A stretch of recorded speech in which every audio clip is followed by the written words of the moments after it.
अल्हम्दुलिल्लाहि रब्बिल आलमीन वस्सलातु वस्सलामु अला सय्यिदिल मुरसलीन अम्मा बअद फ़अऊज़ु बिल्लाहि मिनश शैतानिर रजीम बिस्मिल्लाहिर रहमानिर रहीम अस्सलातु वस्सलामु अलैका या रसूलल्लाह व अला आलिका व अस्हाबिका या हबीबल्लाह अस्सलातु वस्सलामु अलैका या नबियल्लाह ওয়ালা আলিকা ওয়া আসহাবিকা ইয়া নূরাল্লাহ। প্রিয় ইসলামী ভাইয়েরা ও মাদানী চ্যানেলের দর্শক শ্রোতা, জাহান্নামে নিয়ে যাওয়ার মতো অনুষ্ঠানে আপনাদের সকলকে সুস্বাগতম। আসুন আমরা অনুষ্ঠান দেখার পূর্বে ভালো ভালো নিয়ত করে নিই, কেননা হাদিসে পাকে রয়েছে নিয়তুল মুমিনি খায়রুম মিন আমালিহি, অর্থাৎ মুসলমানের নিয়ত তার আমলের চেয়েও উত্তম। সকলে আমরা নিয়ত করি আল্লাহ আজ্জা ওয়া জাল ও তার প্রিয় হাবিব সাল্লাল্লাহু তাআলা আলাইহি ওয়াসাল্লামের সন্তুষ্টি অর্জনের জন্য আমরা অনুষ্ঠান দেখব এবং শ্রবণ করব। আসুন আমরা সর্বপ্রথমে প্রিয় নবী সাল্লাল্লাহু তাআলা আলাইহি ওয়াসাল্লামের প্রতি দুরূদ শরীফ পাঠ করলে কি ফজিলত আমরা হাদিস শরীফ থেকে শ্রবণ করি।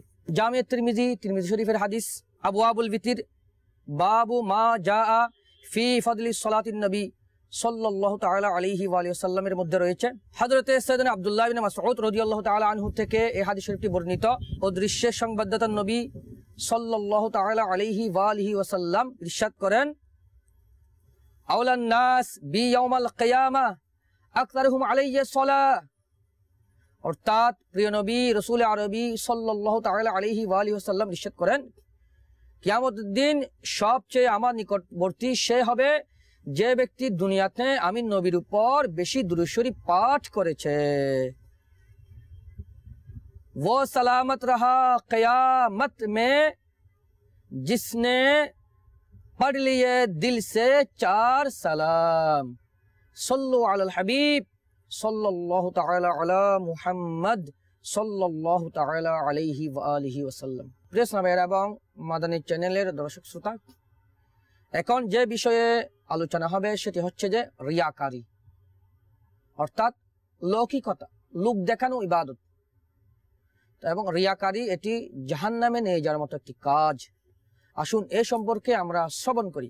হাদিস শরীফের মধ্যে রয়েছে, যে হাদিস শরীফটি হযরতে সাইয়েদনা আবু হুরায়রা রাদিয়াল্লাহু তাআলা আনহু বর্ণনা করেন যে প্রিয় নবী সাল্লাল্লাহু তাআলা আলাইহি ওয়া আলিহি ওয়াসাল্লাম ইরশাদ করেন, এটি হচ্ছে মুসলিম শরীফের হাদিস, যে কিয়ামতের দিন সর্বপ্রথম এক শহীদের ফয়সালা হবে। যখন তাকে নিয়ে আসা হবে তখন আল্লাহ আজ্জা ওয়া জাল তাকে স্বীয় নিয়ামত সমূহ স্মরণ করাবেন। তখন সে এসব নিয়ামত সমূহের স্বীকার করবে।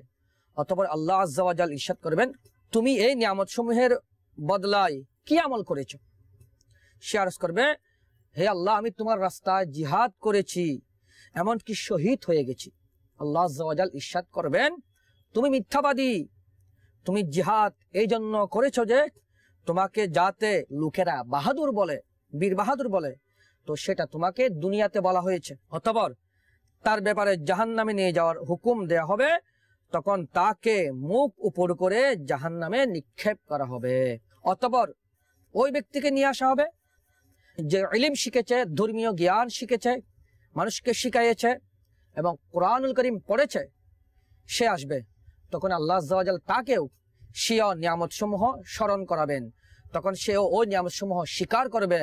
তখন আল্লাহ আজ্জা ওয়া জাল তাকেও জিজ্ঞেস করবেন, তুমি এই নিয়ামত সমূহের বদলায় পরিবর্তে কি করেছো? আমি যে তোমাকে নিয়ামত দিয়েছি তুমি কি করেছো? সে আরজ করবে যে আমি ইলম জ্ঞান অর্জন করেছি, শিখেছি এবং শিখাইয়েছি এবং তোমার জন্য কোরআন শরীফ পড়েছি।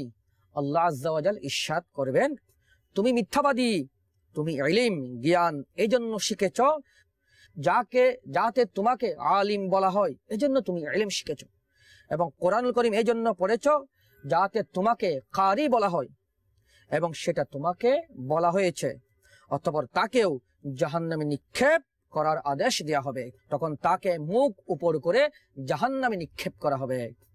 অতঃপর এক মালদার সম্পদশালী ব্যক্তিকে আল্লাহ তাআলার দরবারে উপস্থিত করা হবে, যাকে আল্লাহ আজ্জা ওয়া জাল অনেক ধন সম্পদ দান করেছেন। তাকে নিয়ে এসে নিয়ামত সমূহের স্মরণ করিয়ে দেওয়া হবে। সেও ওই নিয়ামত সমূহের স্বীকার করবে। তখন আল্লাহ আজ্জা ওয়া জাল ইরশাদ করবেন, তুমি এই নিয়ামত সমূহের জন্য কি করেছো?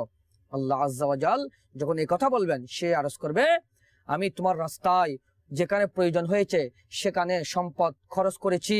তখন আল্লাহ আজ্জা ওয়া জাল ইরশাদ করবেন তুমি মিথ্যাবাদী, তুমি মিথ্যা বলছো, তুমি এই জন্য এরকম করেছো যে যাতে তোমাকে লোকেরা সখী বলে, দানশীল বলে, দানবীর বলা হয়, সেটা দুনিয়াতে বলা হয়েছে, অথবা তার ব্যাপারে জাহান্নামে নিক্ষেপের আদেশ দেওয়া হবে। সুতরাং তাকেও মুখ উপর করে জাহান্নামে নিক্ষেপ করা হবে। আল আমান আল হাফিজ মাআযাল্লাহ আজ্জা ওয়া জাল।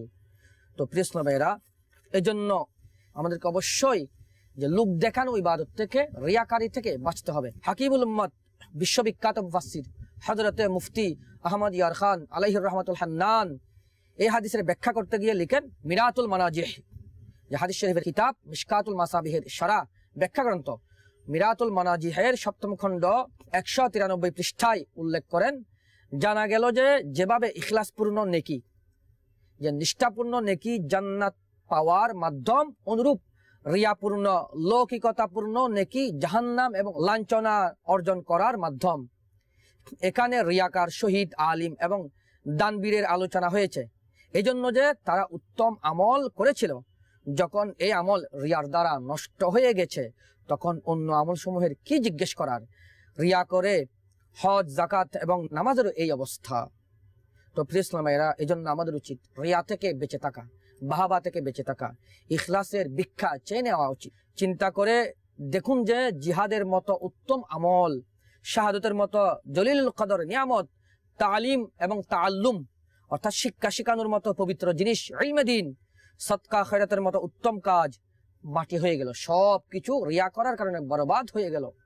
কেননা যিনি কাজ এগুলো আমল করেছে ওনার নিয়ত আল্লাহ আজ্জা ওয়া জাল্লার সন্তুষ্টি ব্যতীত দুনিয়ার প্রাধান্য এবং প্রসিদ্ধি অর্জন ছিল।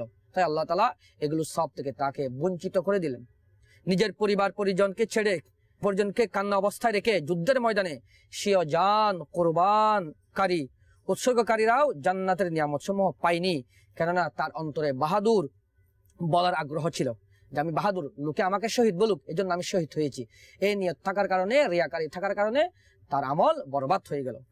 সম্পদশালী স্বীয় প্রিয় জিনিস অর্থাৎ সম্পদ খরচ করেও ক্ষতির মধ্যে রয়েছে, কেননা তাকে দানশীল বলার আকাঙ্ক্ষা ছিল এবং রাত দিন এক করে ইলম ও কিরাত শিক্ষা অর্জনকারী আলিম ও কারির হাতেও কিছু অর্জন হলো না। কেননা সে প্রসিদ্ধির আকাঙ্ক্ষাকারী ছিল, যে আমি ইলম অর্জন করলাম, যে মানুষ আমাকে আলিম বলুক, আমি তেলাওয়াত করতেছি আমাকে কারি বলুক, তাই তার আমল বরবাদ হয়ে গেল। আফসোস প্রিয় ইসলামী এবং দর্শক শ্রোতা, তার চেষ্টা বেকার হয়ে গেল এবং স্বীয় ওয়াহ করার অর্থাৎ বাহাবা পাওয়ার ফাসিদ নিয়ত তাকে জান্নাতি আমল করার পরও জাহান্নামের আগুনে জ্বালিয়ে দিল। প্রিয় ইসলামী এবং দর্শক শ্রোতা, আল্লাহ আজ্জা ওয়া জাল্লার অমুখাপেক্ষিতাকে ভয়ে কেঁপে ওঠা উচিত এবং তার দরবারে মাথা ঝুঁকে ইখলাসের ভিক্ষা চাওয়া উচিত। মেরা হর আমল বস তেরে ওয়াসিতে হু, कर इखलास ऐसा अता या इलाही आमीन। सल्लु अलल हबीब सल्लल्लाहु ताआला अला मुहम्मद सल्लल्लाहु ताआला अलैहि व आलिहि वसल्लम। এজন্য আমাদের উচিত কখনো লোক দেখানো ইবাদত না করা, রিয়া না করা। প্রথমত নফস ও শয়তান আমাদেরকে নেকি করতে দেয় না, এবং যদি আমরা খুব বেশি চেষ্টা করে নেক আমল করাতে কামিয়াবও হয়ে যাই, তখনও নফস ও শয়তান আমাদের ইবাদতকে কবুল হওয়া থেকে বাধা দেওয়ার জন্য নিজের সব শক্তি লাগায়। এই জন্য সে আমাদের ইবাদতে কোনো এমন ভুল করিয়ে দেয় শয়তান, যে সে আমলকে নষ্ট করে দেয়, অথবা ইবাদত করার পর আমাদের অন্তরে নাম ও প্রসিদ্ধির বাসনা জেগে উঠে। কেউ আমাদের নেকিসমূহ চর্চা করুক না করুক, আমরা নিজেই শরীয় অপ্রয়োজনীয় স্বীয় নেকিসমূহ প্রকাশ করে নফস ও শয়তানের ফাঁসানো জালে অর্থাৎ রিয়াকারিতে আমরা ফেসে যাই। যেমন কেউ বলে আমি প্রত্যেক বছর রজব, শাবানুল মুআজ্জম এবং রমজান মুবারক এর রোজা রাখি, অর্থাৎ 3 মাস রোজা রাখি। নিজে রোজা রাখতেছে, আবার মানুষকে বলে দিচ্ছে। বস্তুত মাহে রমজানের রোজা তো ফরজ, অতঃপর তারপরেও সে রিয়াকার, সেটা 2 মাসের নফল রোজা রাখে, নিজ রিয়া করার ওজন বাড়ানোর জন্য বলে থাকে যে আমি প্রত্যেক বছর 3 মাস অর্থাৎ রজব, শাবান, রমজানের রোজা রাখি। ওয়ালা হাওলা ওয়ালা কুওয়াতা ইল্লা বিল্লাহ, এভাবে বলে থাকে। তো সে জানে না যে তার আমল বরবাদ হয়ে গেছে, যে মানুষকে বলার কারণে শুধু শুধু। কেউ বলে আমি এত বছর থেকে প্রত্যেক মাসে আইয়ামে ভিজের অর্থাৎ চাঁদের 13, 14 এবং 15 তারিখ নফল রোজা রাখি। কেউ নিজের হজের সংখ্যা কেউ উমরার সংখ্যা, অর্থাৎ আমি এত বছর ধরে হজ করেছি, এত বছর উমরা করেছি, এগুলো মানুষকে বলে বলে ঘোষণা করে থাকে। কেউ বলে আমি দৈনিক এতবার দুরূদ শরীফ পড়ে থাকি, এত বছর থেকে দালাইলুল খায়রাত দুরূদ শরীফের পড়ে থাকি, এত পারা কোরআন শরীফ তেলাওয়াত করি, প্রত্যেক মাসে অমুক মাদ্রাসার মধ্যে আমি এতগুলো টাকা চাঁদা দান করে থাকি। মোট কথা শুধু শুধু নিজের নফসের খুশির জন্য আমরা বলে থাকি, এরপরে নিজের আমলকে বরবাদ করে দিই। নিজের নফল তাহাজ্জুদ, নফল রোজা এবং ইবাদতের খুব চর্চা করে থাকি। ইখলাস তুমি কোথায়? এভাবে বলতে বলতে সে জানে না যে তার আমল বরবাদ হয়ে গেছে রিয়া করার কারণে। আল্লাহ তাআলা আমরা যখনই কোনো আমল করব, কখনো রোজা রাখলে, কোনো আমল করলে, তাহাজ্জুদ আদায় করলে কখনো কাউকে বলবো না শরীয়ী প্রয়োজন ছাড়া। সাল্লু আলাল হাবিব সাল্লাল্লাহু তাআলা আলা মুহাম্মদ সাল্লাল্লাহু তাআলা আলাইহি ওয়াসাল্লাম। তার প্রিয় নবীর জন্য আমাদের উচিত যখনই আমরা আমল করব, রিয়া থেকে বেঁচে আমল করব। রিয়া থেকে বাঁচার আদেশ আল্লাহ তাআলা নিজেই দিয়েছেন কোরআনে পাকের মধ্যে। আসুন কোরআনের পাক থেকে আমরা জিজ্ঞেস করি। মহান আল্লাহ তাআলা কোরআনে পাকে ইরশাদ করেন, বিসমিল্লাহির রহমানির রহিম, ফামান কানা ইয়ারজু লিকা রাব্বিহি ফালইয়ামাল আমালান সালিহান ওয়ালা ইউশরিক বিইবাদাতি রাব্বিহি আহাদা। মহান আল্লাহ তাআলা পারা 16 সূরাতুল কাহফে 110 নম্বর আয়াতে ইরশাদ করতেছেন, যেটার কানজুল ঈমান আলা হযরত রাহমাতুল্লাহি তাআলা অনুবাদ করেন, সুতরাং যার আপন প্রতিপালকের সাথে সাক্ষাৎ করার আশা আছে তার উচিত যেন সে সৎকর্ম করে, আমালান সলিহা, সৎকর্ম করে, এবং সে যেন আপন প্রতিপালকের ইবাদতে অন্য কাউকে শরীক না করে। প্রেসনাবেরা এবং মাদানী চ্যানেল দর্শক শ্রোতা, এই আয়াতের তফসিরে নেমির মধ্যে হাকিমুল উম্মাহ মুফতি আহমদ খান নেমি রাহমাতুল্লাহ বলেন, এই তফসিরে মুফাসসিরিন ইকরাম রাহিমাহুমুল্লাহ তাআলা আলাইহিম আজমাইন বলেন, রিয়া না করে যাতে আমল করে, আমলে সালেহ করে, কেননা সেটা হচ্ছে এক প্রকারের শিরক, শিরক আসগর, ছোট শিরক।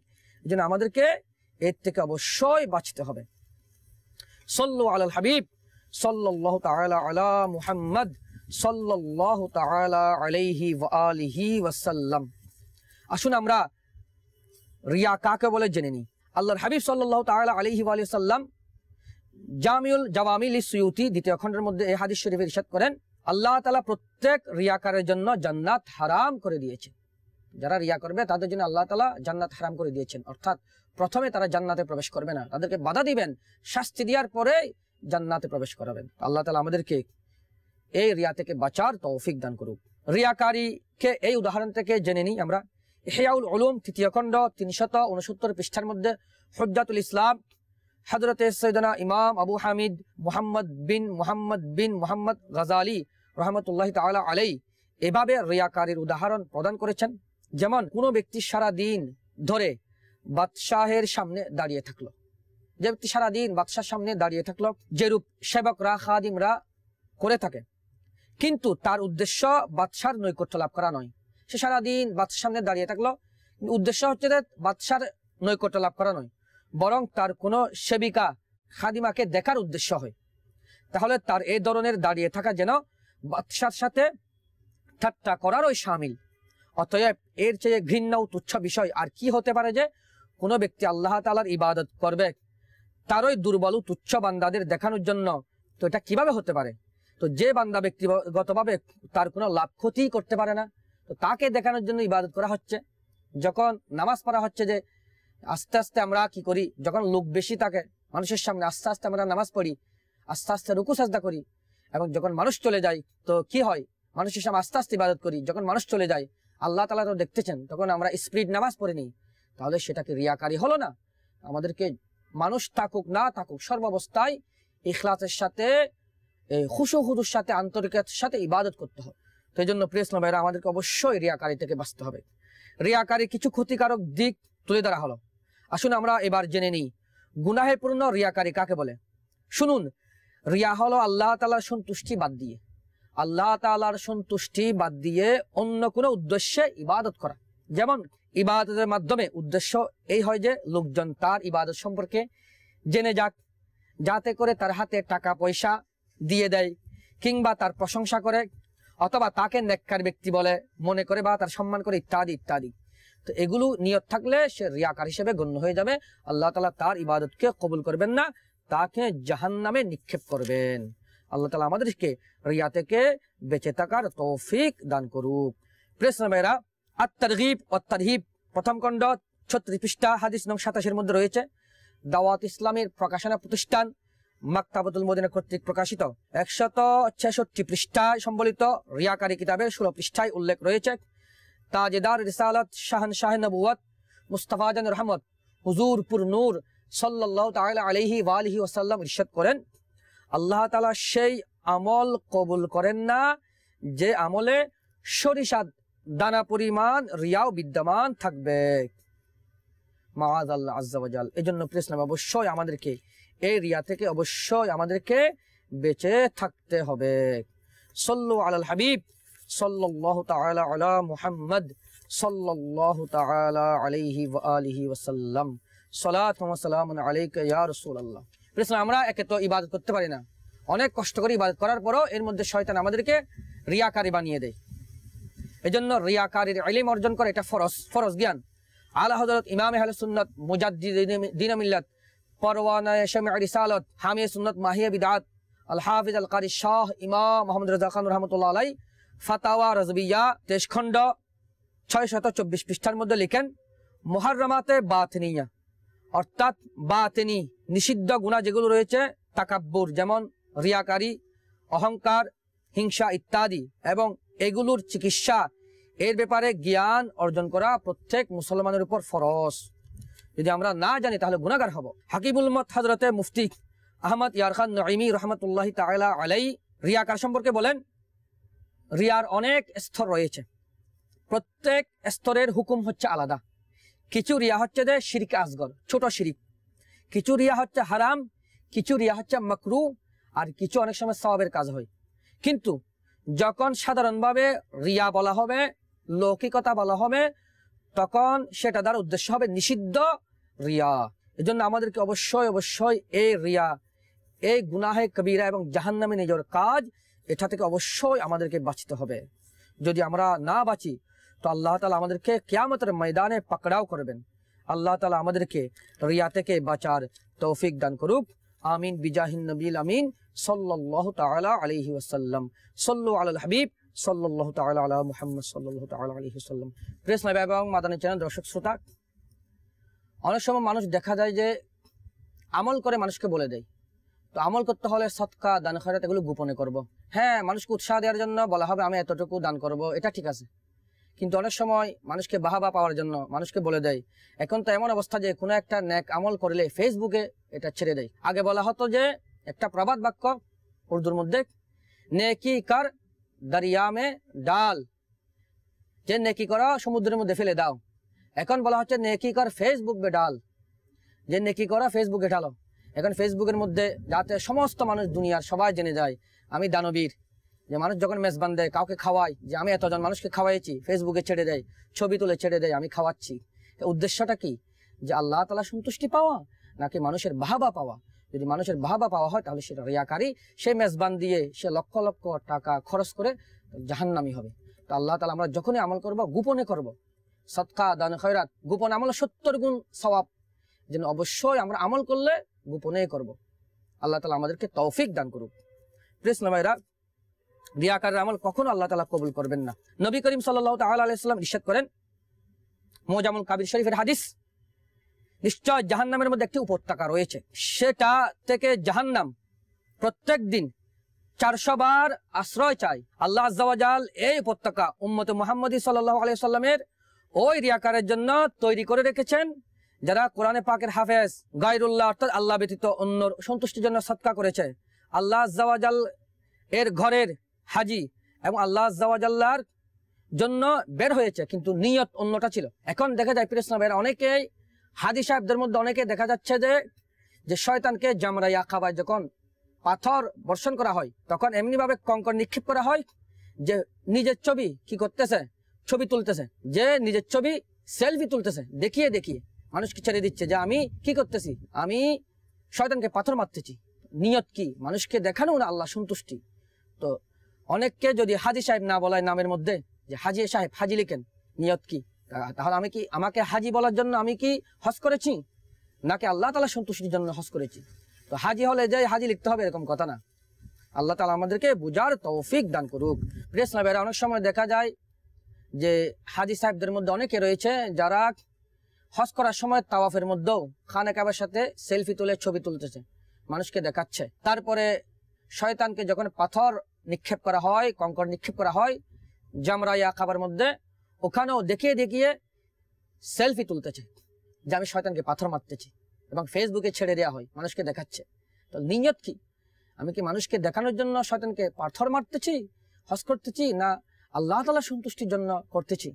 আমরা একটু ভেবে নিই যে আল্লাহ তাআলা সন্তুষ্টির জন্য করি, ওখানে কেন আমি মোবাইল নিয়ে সেলফি তুলবো যেখানে শয়তানকে পাথর বর্ষণ করা হচ্ছে? আল্লাহ তাআলা আমাদেরকে সবাইকে বুঝার তৌফিক দান করুক। প্রিয় ইসলাম ভাইরা এবং মাদানী চ্যানেলের দর্শক শ্রোতা, কিয়ামতের দিন 4টি নামে আল্লাহ তাআলা রিয়াকারীদেরকে ডাকবেন।